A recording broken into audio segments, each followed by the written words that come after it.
King cobra সড়কের মধ্যে রাতের অন্ধকারে সড়ক পার হচ্ছিল।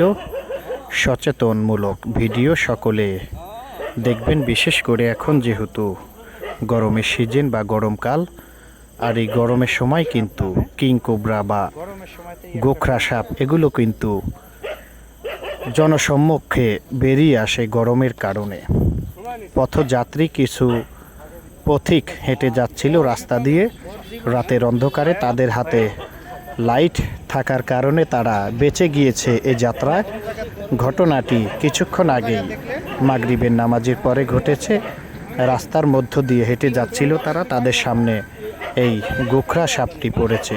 লাইট থাকার কারণে তারা বেঁচে গিয়েছে। আপনারা যারা রাত্রে চলাফেরা করেন রাতের অন্ধকারে, অবশ্যই আপনারা সকলে টর্চ লাইট হাতে নিয়ে বের হবেন। কিং কোবরার হাত থেকে, না হলে রক্ষা পাবেন না।